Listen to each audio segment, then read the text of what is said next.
Hello students, आप सबका फिर से स्वागत है economic classes by R K. Sir में। हम लोग उत्पादन फलन को डिस्कस कर रहे थे, जिसमें हम लोग ने अभी तक उत्पत्ति वृद्धि नियम, उत्पत्ति समता नियम, उत्पत्ति ह्रास नियम, तीनों नियमों को देख लिया।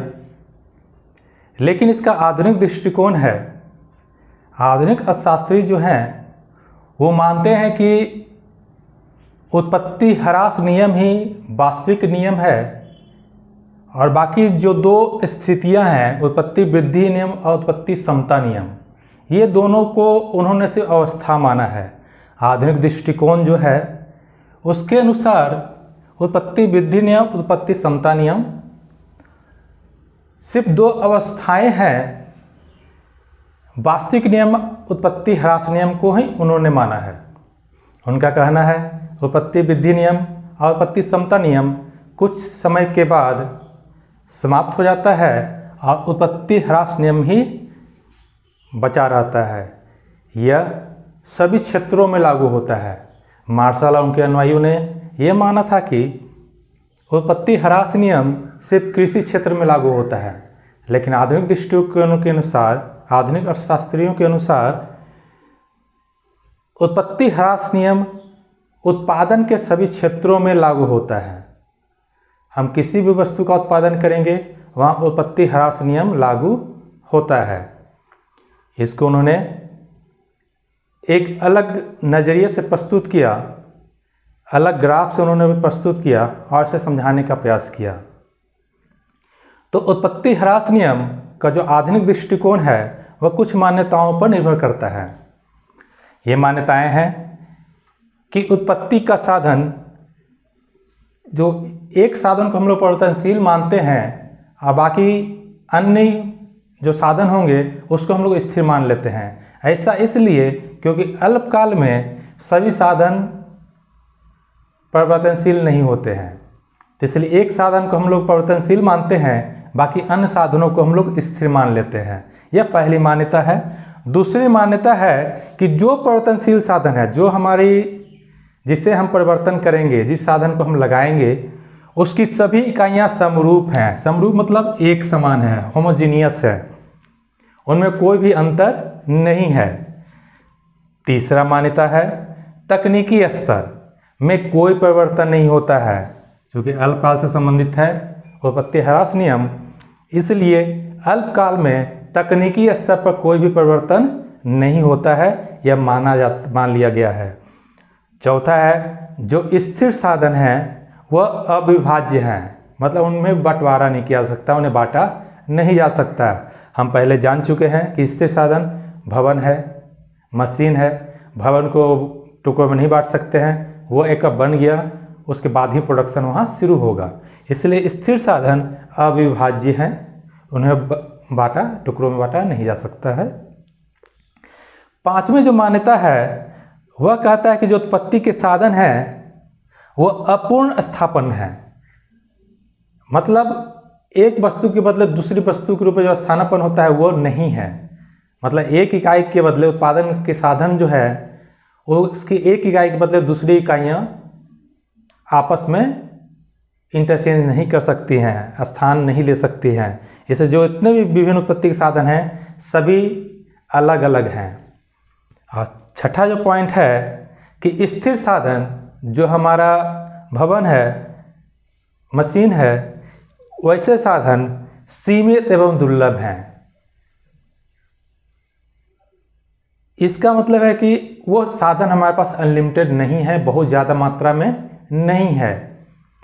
इन मान्यताओं के आधार पर ही उत्पत्ति ह्रास नियम को डिफाइन किया गया है, जिसे हम तालिका और उसके बाद ग्राफ के द्वारा समझने का प्रयास करेंगे। तो एक बार फिर से समझ लें कि आधुनिक दृष्टिकोण जो कहता है कि उत्पत्ति ह्रास नियम ही मूल नियम है, अब बाकी ये दो जो हैं उत्पत्ति वृद्धि नियम और उत्पत्ति समता नियम उसकी सिर्फ अवस्थाएं हैं।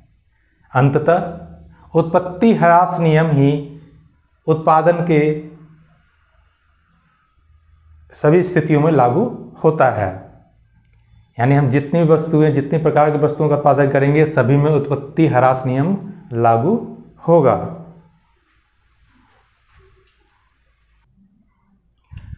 अब हम लोग इस तालिका के द्वारा तीनों अवस्थाओं का अध्ययन करेंगे। यहाँ सबसे पहले हमारा स्थिर साधन है,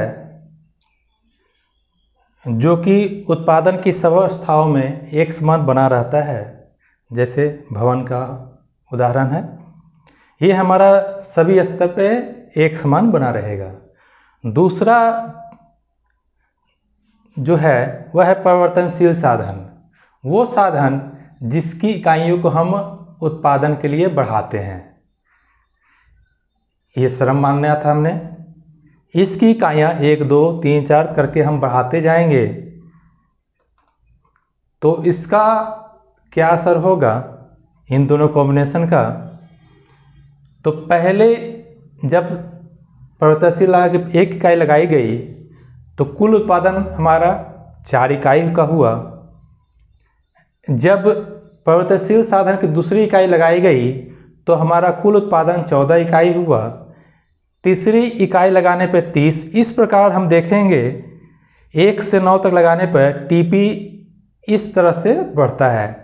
लेकिन इसमें खास बात ये होती है, टीपी हमेशा बढ़ता हुआ नहीं रहता है, वह पहले तेजी से बढ़ता है, फिर स्थिर होता है, फिर घटता है। इसका कारण ये है कि जैसे जैसे हम परिवर्तनशील साधन की इकाइयों को उत्पादन में लगाते हैं, उसका जो सीमांत उत्पाद होता है वह पहले तेजी से बढ़ता है, फिर घटता है, फिर शून्य पर पहुंचता है, फिर ऋणात्मक हो जाता है। तो हम उसका एक एक अध्ययन करेंगे एक एक करके। तो देखें, यहाँ जब परिवर्तनशील साधन की पहली इकाई लगाई गई तो कुल उत्पादन 4 इकाई है, यानी सीमांत उत्पादन भी 4 इकाई ही है। और जो औसत उत्पाद है, जो प्रति इकाई उत्पादन को बताता है, वह भी 4 है। लेकिन जब उत्पादन के लिए दूसरी इकाई का प्रयोग किया गया परिवर्तनशील साधन की श्रम की, तो उत्पादन 14 इकाई हुई और जो सीमांत उत्पाद है वह 10 इकाई हो जाता है। इन दोनों का अंतर। और जो हमारा एपी है वह 7 इकाई है, 14 डिवाइड बाई 2 हमारी 7 इकाई। उसी प्रकार जब तीसरी इकाई श्रम का हम लोग प्रयोग करते हैं उत्पादन के लिए, तो कुल उत्पादन बढ़कर 30 इकाई हो जाती है और सीमांत उत्पाद 16 इकाई हो जाता है और एपी हमारा 10 इकाई होता है। तो अब यहाँ ध्यान देने वाली बात है कि एमपी यहाँ तेजी से बढ़ता है, लेकिन जैसे ही हम चौथी इकाई का प्रयोग करते हैं, कुल उत्पाद हमारा 40 होता है और सीमांत उत्पाद 10 हो जाता है। इसके पहले 16 था, अब 10 हो गया, यानी अब सीमांत उत्पाद घटने लग रहा है। उत्पादन के लिए जैसे जैसे हम श्रम की इकाइयों को बढ़ा रहे हैं, उत्पादन हमेशा नहीं बढ़ेगा, सीमांत उत्पाद उसका घटने लगता है, क्योंकि हम स्थिर साधनों का जो अनुपात में प्रयोग कर रहे थे उससे अब उतना उत्पादन हमें प्राप्त नहीं हो रहा है। उससे जब 5वीं इकाई लगाएंगे परिवर्तनशील साधन की तो कुल उत्पाद 45 हो जाता है, लेकिन जो उसका सीमांत उत्पाद है वह 5 हो जाता है, यानी 10 से घटकर और वह 5 हो गया और हमारा औसत उत्पाद 9 हो जाता है। इस प्रकार देखेंगे जब 7वीं इकाई का प्रयोग किया गया, श्रम के साधनों का श्रम का प्रयोग किया गया, तो कुल उत्पादन 48 है, लेकिन यहाँ सीमांत उत्पाद 0 हो जाता है। इसके बाद भी हम यदि लगाएं श्रम की इकाइयों को तो सीमांत उत्पाद ऋणात्मक हो जाता है, -6 -8 हो जाता है। तो सीमांत उत्पाद का यदि हम अध्ययन करें तो इसकी 3 अवस्थाएं दिखती हैं। पहली अवस्था में 4 से 16 होता है पहली 3 इकाइयों के लिए, यानी सीमांत उत्पाद तेजी से बढ़ता है। तेजी इससे बढ़ता है कि जो हमारा स्थिर साधन था वो अविभाज्य है, उस पर जैसे साधन लगाते गए उसका पूर्ण विध्वंस हुआ, उसका पूरा उपयोग किए, जिस कारण उत्पादन तेजी से बढ़ा। लेकिन जैसे जैसे उस पर और श्रम की इकाइयों को लगाए तो उसकी क्षमता धीरे धीरे कम हो रही है, इस कारण उत्पादन सीमांत उत्पाद घटने लगा। तो दूसरी अवस्था में सीमांत उत्पाद 16 से घटकर 10, 10 से 5, 5 से 3 और अंत में 0 हो जाता है। तो दूसरी अवस्था में सीमांत उत्पाद घटने लगता है। यहाँ एक विशेष बात है, ये 16 तीसरी इकाई पर जहाँ से सीमांत उत्पाद घटने लगता है वह मोड़ बिंदु कहलाता है, पॉइंट ऑफ इन्फ्लेक्शन कहलाता है। इसी पर आगे बढ़ें तो देखेंगे कि 0 के बाद सीमांत उत्पाद ऋणात्मक भी हो जाएगा यदि हम श्रम की इकाइयों को लगातार बढ़ाते चले जाएं। ये तीनों अवस्थाएं ही उत्पत्ति वृद्धि नियम, उत्पत्ति समता नियम और उत्पत्ति ह्रास नियम को बताती हैं। पहले उत्पादन में तेजी से वृद्धि होती है, फिर उत्पादन स्थिर हो जाता है, फिर वह ऋणात्मक हो जाता है। इसी प्रकार औसत देखें, औसत उत्पाद का अध्ययन करें तो हम देखेंगे कि औसत उत्पाद चौथी इकाई तक 10 रहता है, पहले 4, फिर 7, फिर 10, फिर 10, यानी यह चौथी इकाई तक बढ़ता रहता है। अब 5वीं इकाई से यह घटना शुरू करता है, लेकिन औसत उत्पाद ऋणात्मक नहीं होता है। औसत उत्पाद हमेशा धनात्मक बना रहता है। कुल उत्पाद और औसत उत्पाद हमेशा धनात्मक बना रहता है, लेकिन सीमांत उत्पाद ऋणात्मक भी हो सकता है यदि हम श्रम की इकाइयों को लगातार लगाते चले जाएं। इसी को हम लोग इस तालिका के द्वारा ही हम ग्राफ को प्रेजेंट कर सकते हैं। तो ग्राफ से स्पष्ट पता चलेगा कि कौन सी स्थिति किस प्रकार ग्राफ में दिखाई जाएगी। तो हम लोग यहाँ देख लें कि इस पॉइंट पर चौथी इकाई पर एपी और एमपी आपस में बराबर हो जाती हैं। ये पॉइंट दूसरे स्टेज का है, तो इसको हम लोग ग्राफ से देखेंगे तो वहाँ सभी चीज़ें स्पष्ट हो जाएंगी।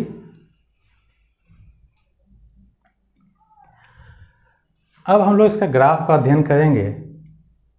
जो तालिका थी उसके अनुसार से यदि ग्राफ बनाएं तो कुछ ग्राफ इस तरह से बनता है। तो पहले हम लोग कुल उत्पाद को देखेंगे। कुल उत्पाद की रेखा मूल बिंदु यानी इस पोजीशन से शुरू होती है, इसकी रेखा इस तरह से बनती है।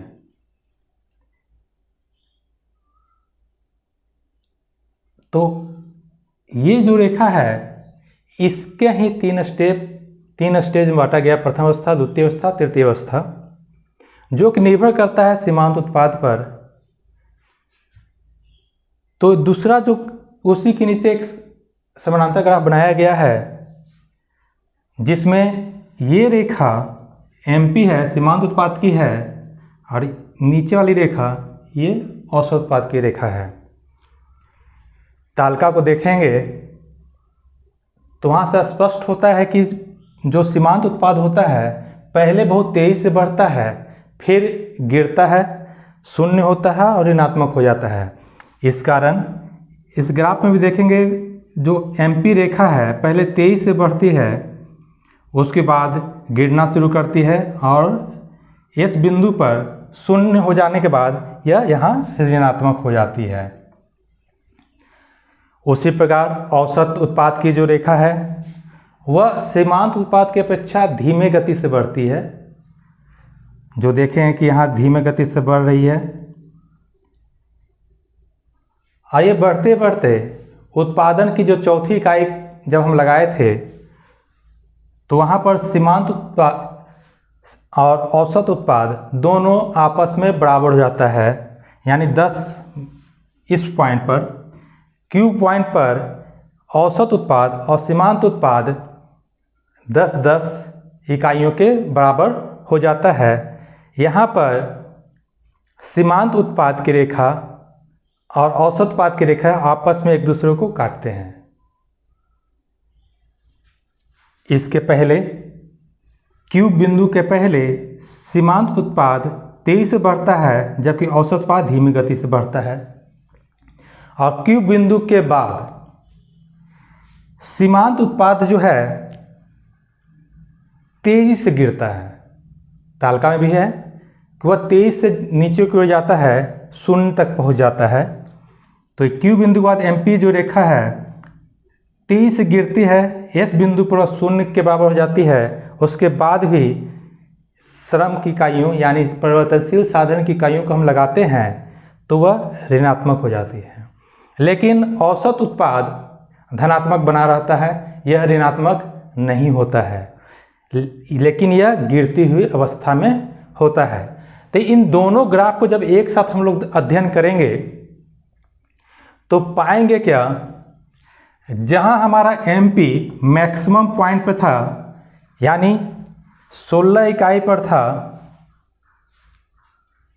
वहां हमारा TP का मोड़ बिंदु है जो F बिंदु से दिखाया गया है यहाँ पर, ये हमारा मोड़ बिंदु है। इस बिंदु के बाद MP गिरना शुरू हो जाता है, MP में कमी आनी शुरू हो जाती है, सीमांत कम होने लगता है। इस कारण ये रेखा टोटल प्रोडक्ट बढ़ता तो है लेकिन घटती दर से बढ़ता है। O से F तक बढ़ती दर से बढ़ता है, लेकिन F से आगे K बिंदु तक घटती दर से कुल उत्पाद बढ़ता है। तो ये हमारा O से K बिंदु तक हमारा प्रथम अवस्था है, हमारा प्रथम स्टेज है। द्वितीय अवस्था के बिंदु पर हमारा जो AP और MP है आपस में बराबर हो जाता है, यानी 10:10। उसके बाद ये घटने लगता है।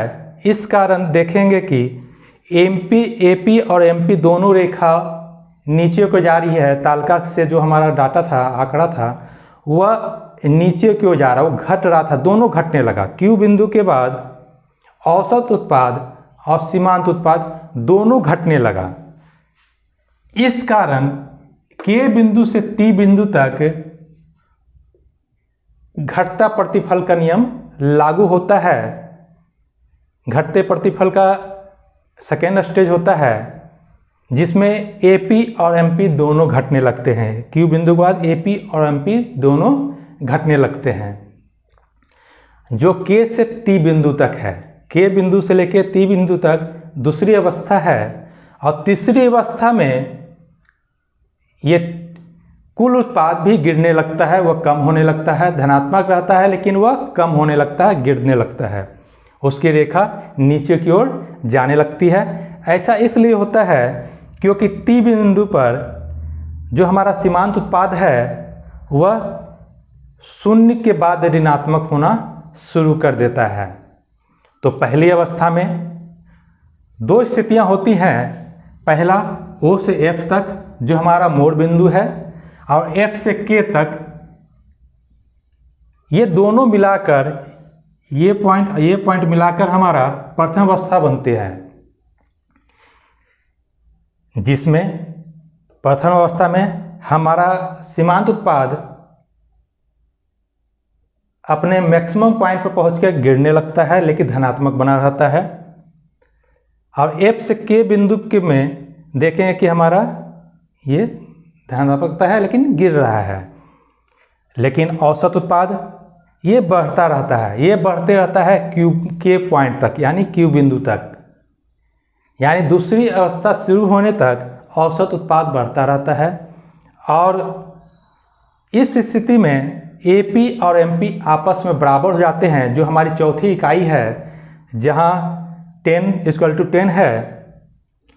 उसके बाद दूसरी अवस्था शुरू हो जाती है जिसमें AP और MP दोनों रेखा नीचे की ओर जाने लगती है, क्योंकि हमारा AP MP दोनों घटने लगता है। यह स्थिति दूसरे स्टेज तक तब तक चलती है जब तक MP शून्य नहीं हो जाती है और AP गिरता है लेकिन धनात्मक बना रहता है।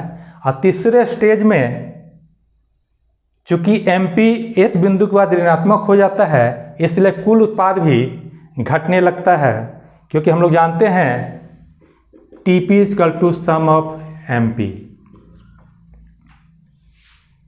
तो एमपी के द्वारा ही टीपी का ज्ञात किया जाता है। तो इससे हमें 3 स्थितियां प्राप्त होती हैं।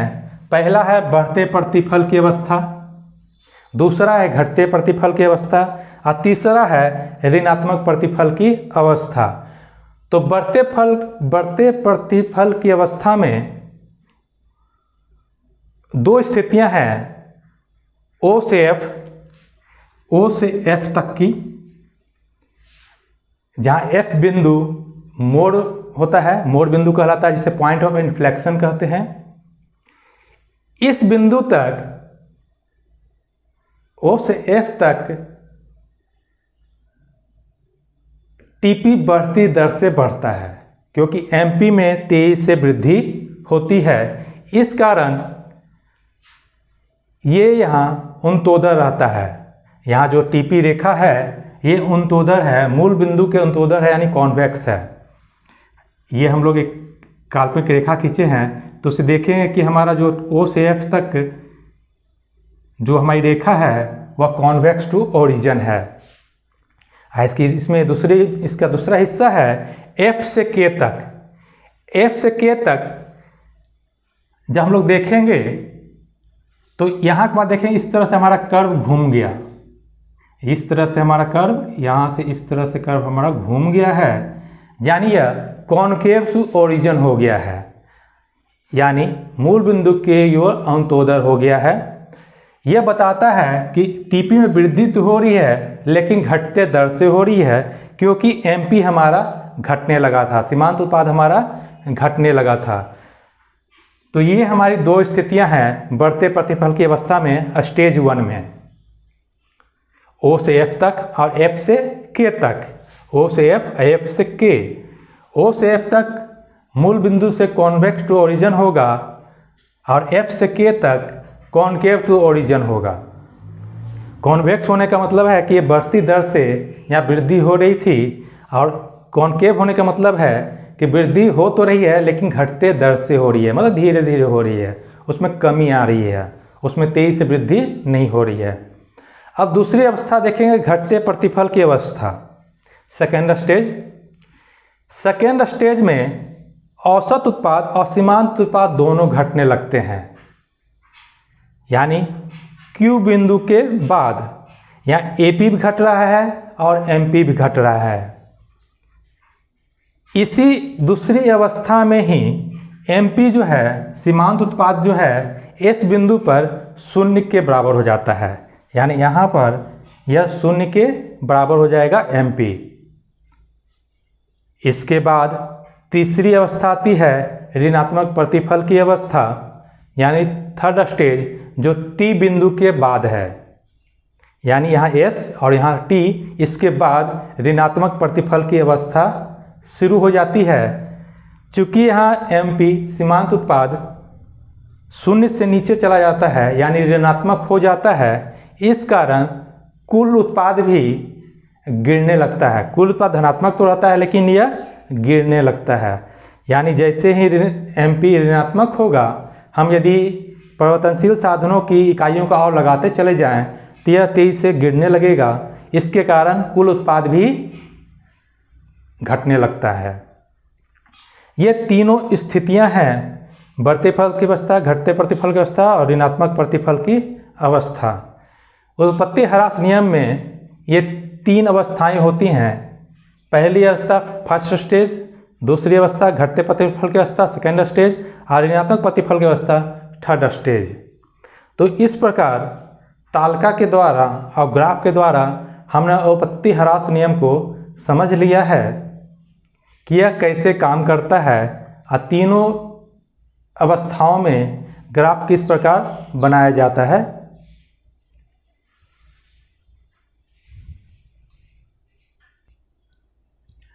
अब हम लोग इसका ओवरव्यू देखेंगे कि जो प्रथम अवस्था है, यानी साधन के बढ़ते प्रतिफल की अवस्था, इसमें टीपी है, यानी कुल उत्पाद मूल बिंदु यानी O से शुरू होता है, अब बढ़ती दर से वृद्धि होता है। जो TP मूल बिंदु से उन्नतोदर होता है यानी कॉन्वेक्स होता है।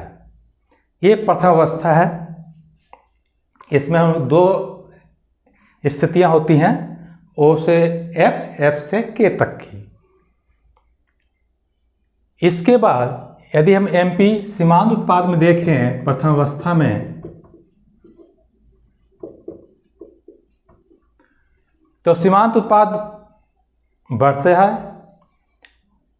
सीमांत उत्पाद की रेखा ऊपर बढ़ती रहती है। उच्चतम बिंदु पे पहुंचकर वह फिर गिरने लग जाती है।